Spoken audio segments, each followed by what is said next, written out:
A irmã Rosângela já até falou aí na oração. Então a lição está em João 12, abra sua Bíblia, confira o versos,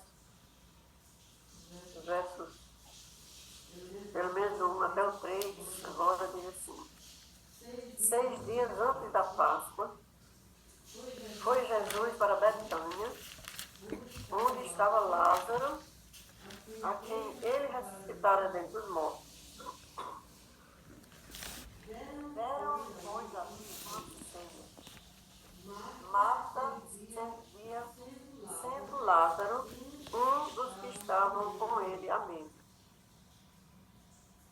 Então Maria, tomando uma libra de bálsamo de nardo puro, muito precioso, ungiu os pés de Jesus e os enxugou com seus cabelos. E encheu-se toda a casa com o perfume do bálsamo. Bem, aqui na lição, que já leram, já viram que Simão tinha sido curado de lepra. E ele organizou uma festa, um banquete, um jantar especial, em gratidão pela cura que Jesus tinha operado nele. Maria também estava ali e era agradecida pelo perdão dos seus pecados. E Lázaro também estava ali e tinha o coração agradecido por ter voltado da morte. Olha que situação, olha que ocasião de bênção, de gratidão, de louvor. Aquele ambiente ali estava contagiado com o sentimento de gratidão no coração de todos. Pelo menos é o que a gente imagina. Mas aí vem uma perguntinha curiosa. Aliás, uma pergunta dupla.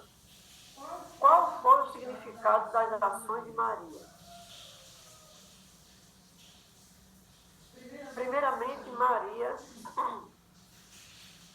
era uma das poucas pessoas que estava ciente de que Jesus ia ser sacrificado naquela semana. Porque Jesus tinha dito a ela.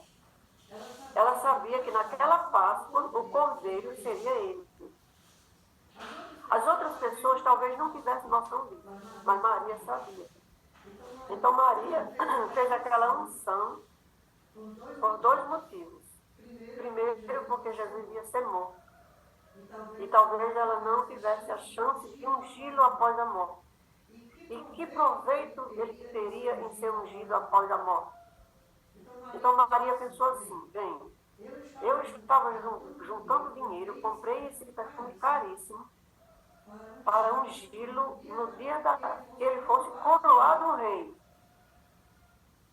Porque era essa a prática, era esse o costume. O rei era ungido. E Maria tinha aquele perfume preparado para ele e para Jesus. Se ele fosse ungido rei, ela ia ungí-lo com aquele perfume. Já que ele ia morrer, que ela sabia que ele ia ser sacrificado, então ela antecipou-se 6 dias antes, por ocasião desse jantar, e derramou aquele perfume em Jesus. Gente, uma coisa curiosa aqui dessa pergunta. Qual foi o significado? O significado foi este: sentimento de gratidão, investimento financeiro, demonstração pública de amor a Jesus. E aí essa pergunta é dupla. O restante dessa pergunta é: aquele foi um testemunho de quem Jesus realmente é? O que Maria quis dizer naquele ato de ungir Jesus naquela ocasião? Porque o desenrolar dessa história, irmãos, essa história que nós estamos lendo em João 12, ela está também em Mateus 26 e está também em Marcos 14. Só que Mateus, João e Marcos, e João, eles contam a história do mesmo jeito. Eles estiveram lá, eles estavam lá, eles presenciaram tudo. Mas uma coisa curiosa dessa história, sabe quem é que acrescenta detalhes ricos nessa história? É Lucas. Lucas é um evangelista terceirizado. Ele não estava lá, ele não viu, ele não assistiu. Mas sabe que aquelas pessoas que que sabem contar história? Conhece alguém assim que sabe narrar os fatos com tanta precisão, com tantos detalhes, que parece até que ele viu, parece até que ele estava lá. Então, esse é o caso dessa história, irmão. Você pode ler essa história em Mateus, em Marcos e em João, e aí você compara com a maneira como Lucas conta essa mesma história. Em Lucas 7. Nos 3 outros evangelhos, é Jesus ungido por Maria em Betânia. Essa já é uma informação bem completa.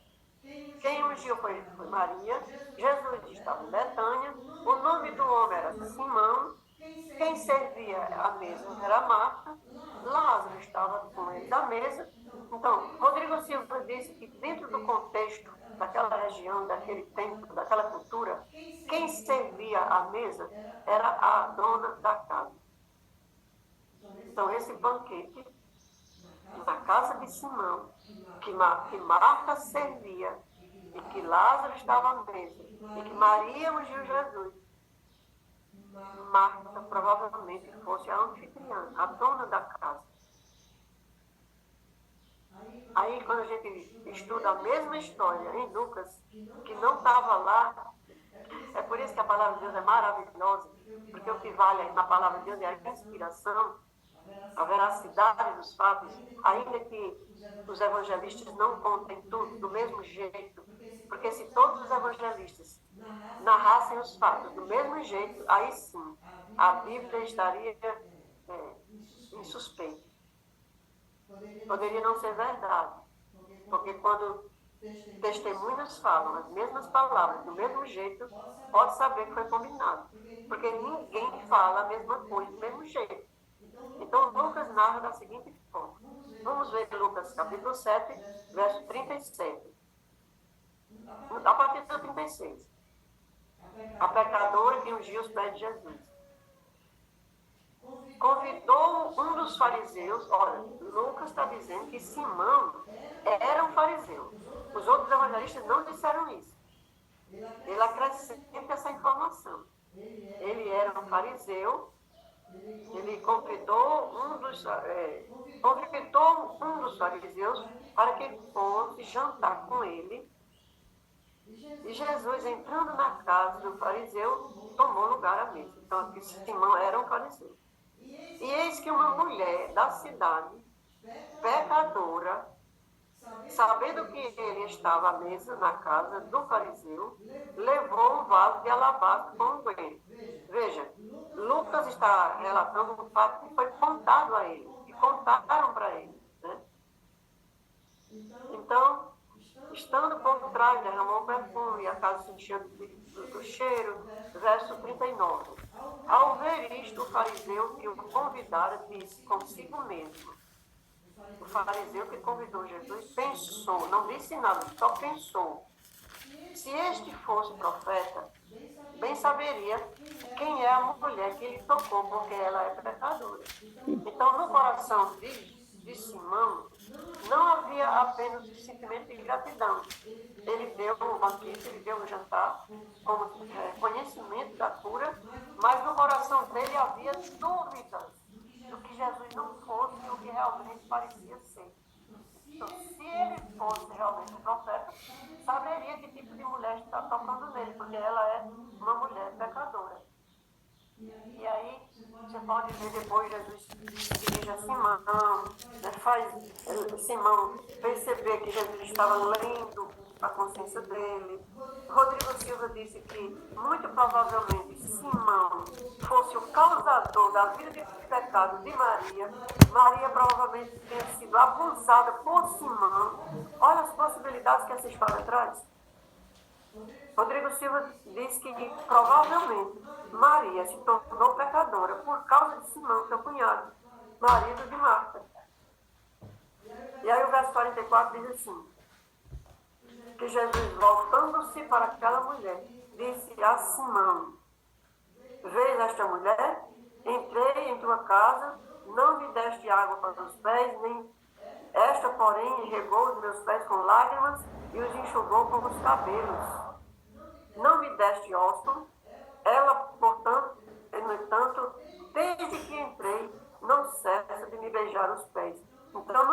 início, Lucas diz que uma mulher pecadora da cidade.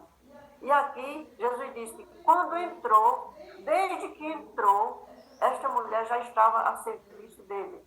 Já estava ali aos seus pés. Desde que entrei na casa.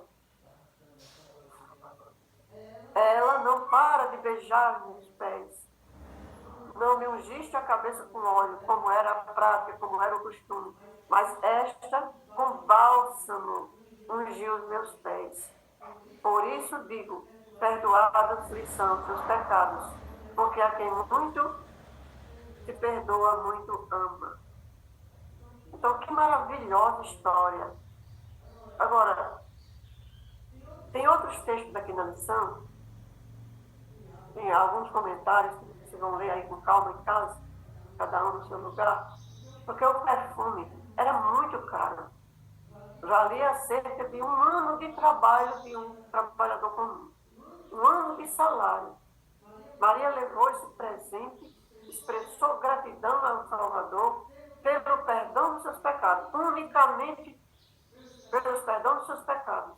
Junto com a gratidão pelo perdão dos pecados, tinha também a ressurreição do seu irmão. O seu irmão estivera morto e foi ressuscitado.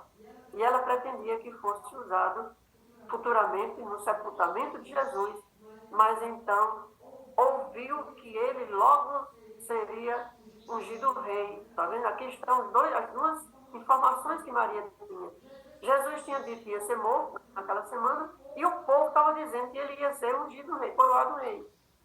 Então ela antecipou-se e disse, seja para ser rei ou seja para ser sacrificado, eu vou fazer logo, eu vou fazer agora. Maria era daquelas pessoas que, determinada, quando decidia, cumpria. Vamos ser que nem Maria? Vamos dar a Jesus o que nós temos de dar agora? Vamos fazer para Jesus o que temos que fazer agora? Não vamos deixar para depois, porque depois pode não dar certo? Então, os versos aqui embaixo diz que Jesus conhecia e lia a consciência de todos. João 2, 24 e 25, diz que Jesus não precisava que ninguém lhe desse informação de nada, de ninguém, porque Jesus sabia ler a mente e o coração de cada um. Ele faz isso hoje com cada um de nós também. Querido Deus, somente Deus pode ler a mente humana. Como é dito lá em Daniel, os babilônios reconheciam que somente Deus poderia ler o que estava na mente do rei, que nem o rei se lembrava. Nós também, Senhor, temos assuntos que nem nós mesmos reconhecemos. Temos problemas na nossa vida, ao longo da nossa vida, que talvez nem nós mesmos reconhecemos. Mas o Senhor prescruta a alma de cada um, o coração, o pensamento de cada um. O Senhor conhece cada um. Ó Deus, nessa manhã, entra na nossa vida. Corrige o que tiver de ser corrigido. Repara, Senhor, nossos erros. E nos ajude a reconhecer e aceitar o teu perdão. Abençoe agora o estudo do livro Serviço Cristão, com o irmão Eduardo. E abençoe nossos ouvidos. Dê-nos ouvidos de eruditos. Em nome de Jesus. Amém. Amém. Amém. Glória a Deus. Bom dia, irmãos. Vocês me ouvem bem? Sim. Sim. Muito bem. Às vezes a gente começa a falar e acha que está no volume bom e está baixo, né? Vamos fazer uma oração? Novamente? Quanto mais oração, mais a presença de Deus está no meio de nós. Fechando nossos olhos, oremos. Querido bom Deus, meu amado Pai, obrigado, Senhor, por estarmos aqui mais uma vez reunidos juntos para buscarmos o Teu amor e o Teu Espírito Santo, Senhor. Nesse momento vamos ler um pouco do livro Serviço Cristão, que a gente possa praticar os ensinamentos que estamos aprendendo diariamente através da sua cela. É isso que eu te peço e agradeço em nome de Jesus. Amém. Irmãos, nós começamos uns temas aqui bastante interessantes. O livro está ficando cada vez melhor e cada vez mais forte para todos nós. Isso é bom, porque eu particularmente eu gosto de mensagens assim que nos ajuda a refletir muito, mensagens fortes. Estamos falando nesses dias aqui sobre perseguição. E hoje o tema é: por que a perseguição demora ainda? Por que será que a perseguição demora ainda? Isso, estamos no capítulo 14, e quanto mais vai chegando para o final, mais interessante vai se tornando. Por que a perseguição demora ainda? O apóstolo Paulo, no livro de 2 Timóteo, capítulo 3, versículo 12, a palavra do nosso Deus, ela diz que, na verdade, todos os que querem viver piedosamente em Cristo Jesus serão perseguidos. Todos que querem viver piedosamente sofrerão perseguições. Isso irá acontecer de forma muito forte, de forma realmente que só os fiéis mesmo a Deus resistirão a essas perseguições. Aqui nos diz que, por que é, irmãos? Porque pois, que a perseguição, em grande parte, parece adormentada. Por que será? A própria Ellen White, ela nos responde: a única razão é que a igreja se conformou com a norma do mundo e, portanto, não suscita oposição. A igreja, ela está, infelizmente, uma grande parte dos irmãos se conformando com as coisas do mundo. Por isso que hoje nós olhamos para a igreja está do jeito que está, mas ela ainda não está sofrendo uma grande perseguição. Nós ainda temos uma certa liberdade religiosa, com algumas falhas, é claro, mas nós ainda temos uma liberdade religiosa. Vai chegar um tempo em que nós sabemos que a palavra do nosso Deus nos diz que igrejas serão fechadas, em que só os remanescentes realmente resistirão às fortes perseguições. Irmãos, para a gente resistir, a gente tem que começar a se preparar hoje. Esse culto no Zoom de manhã é uma forma de nos preparar, de nos ajudar a se fortalecer. Porque os discípulos, eles estavam juntos quando eles receberam o Espírito Santo. Nós também temos que estar juntos. Aqui nos diz que a religião que em nosso tempo prevalece não é do caráter puro e santo que assinalou a fé cristã nos dias de Cristo e dos seus apóstolos. Não é. A religião hoje que prevalece não é aquela do caráter puro.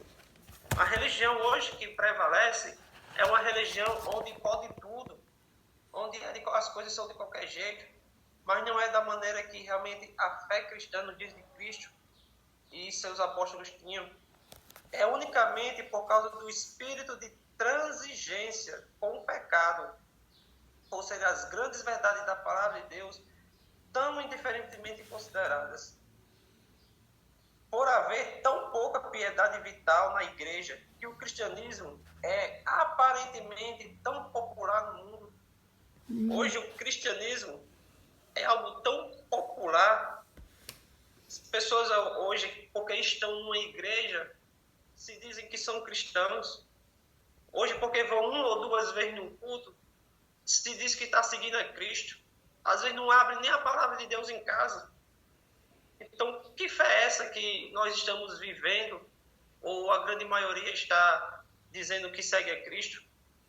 Aqui nos diz que haja um reavivamento da fé e poder da igreja primitiva, como teve lá naquele tempo, né?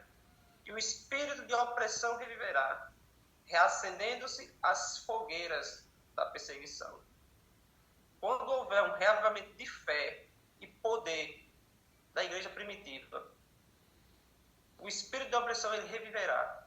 Mas, irmãos, quando o povo estiver realmente reavivado com o poder de Deus, pode cair o mundo e os fiéis em Deus ficarão em pé. Amém. Pode acontecer o que for, mas nós conseguiremos ficar olhando para Cristo.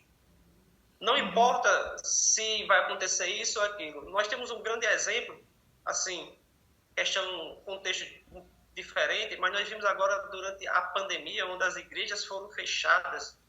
E realmente as pessoas que estavam firmes na palavra permaneceram. E as pessoas que estavam só indo para a igreja por ir, muitos, infelizmente, saíram e não voltaram mais. Imagine quando tiver uma perseguição mesmo, quando tiver algo que realmente é de vida ou morte, só ficarão aqueles que forem fiéis a Deus. Só ficarão aqueles que hoje estão buscando o Espírito Santo. Por isso que é tão importante a gente orar pedindo a presença do Espírito Santo em nossas vidas. Porque se nós não tivermos com Ele, qualquer besteira, irmãos, qualquer besteira vai tirar a pessoa da igreja. Quanto mais uma perseguição. Aqui não diz mais que a perseguição da união tríplice. Aqui nos diz assim, por meio de 2 grandes erros, a imortalidade da alma e a santidade do domingo, Satanás aprisionará o povo em sua armadilha. Satanás ele tem as suas manhas, as suas artimanhas para enganar as pessoas. E muitos hoje, por isso que Mateus 24 diz que muitos eleitos serão enganados. Então nós temos que ter cuidado para que a gente não seja enganado. Nós temos que ter cuidado para que as pessoas que vêm falar de Deus, às vezes as pessoas querem escutar outros religiosos, ou até mesmo assistir vídeos, nós temos que ter cuidado com essas coisas que nós estamos dando ouvido, para que a gente não seja enganados. Aqui nos diz que enquanto o primeiro, que é a imortalidade da alma, esse engano, enquanto o primeiro lança o fundamento do espiritismo, de onde vem isso, o segundo cria um laço de afinidade com Roma, como a gente já estudou outros pontos sobre isso. Os protestantes dos Estados Unidos serão os primeiros a estender a mão para o espiritismo por cima de um abismo e por sobre outro abismo segurará a mão do poder romano. E sobre a influência dessa tríplice união, esse país seguirá os passos de Roma, pisoteando os direitos da consciência. Tem um trechozinho que não está aqui, mas está no livro Grande Conflito, que diz que os católicos, protestantes e muçulmanos, todos juntos, aceitarão a religiosidade destituída de sua eficácia e verão nessa aliança eles três um grande movimento para a conversão do mundo. Irmãos,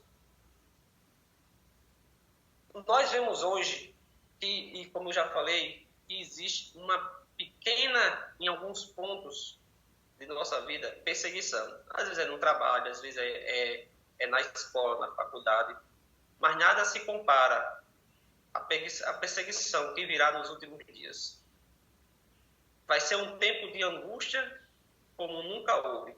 Mas a gente não é para olhar para os últimos dias com preocupação. A gente é para estar preocupado com a nossa vida espiritual hoje. Porque se a gente se preocupar com a nossa vida espiritual hoje, buscarmos a Deus da maneira que devemos buscarmos o Espírito Santo da maneira que devemos buscar, o Espírito Santo vai agir em nossa vida, vai nos preparar para as perseguições que virão e nós juntos resistiremos às perseguições. Amém. E chegaremos ao céu. Amém. Esse é a vontade de Cristo para a nossa vida. Não importa o que vai acontecer. Porque o próprio Jesus mostrou na pele o que é ser perseguido. Os próprios discípulos mostraram na pele o que é ser perseguido. Mas mesmo assim mostraram também a nós como é que deve resistir. Só conseguiremos resistir da maneira que eles resistiram, pregando e vivendo o que Jesus quer que a gente viva. Que o Espírito Santo nos ajude. Que, apesar das perseguições que virão, que muitas das vezes nós enfrentamos em nossos trabalhos, que essas perseguições possam um dia servir como um grande testemunho, onde trarão outras pessoas aos pés de Jesus. Oremos. Grandioso Deus e maravilhoso Pai, obrigado, Senhor, por tudo. Obrigado porque temos a certeza que o Senhor está do nosso lado. Amém. Passamos por alguns problemas, dificuldades. Nada se compara, é claro, às perseguições que virão nos últimos dias. Verdade. Mas precisamos nos fortalecer hoje, porque quando elas vierem, estaremos fortes e firmes para resistir. Porque o Senhor está e estará ao nosso lado, Senhor. Sim, Deus. Essa foi a promessa que o Senhor fez, que estará conosco todos os dias de nossa vida. Fica conosco, Senhor, permanece conosco. nos dá um ótimo dia em sua companhia. Abençoe cada família aqui representada. Sim. Cada família possa realmente se fortalecer em tua palavra. Em nome de Jesus. Amém. Amém.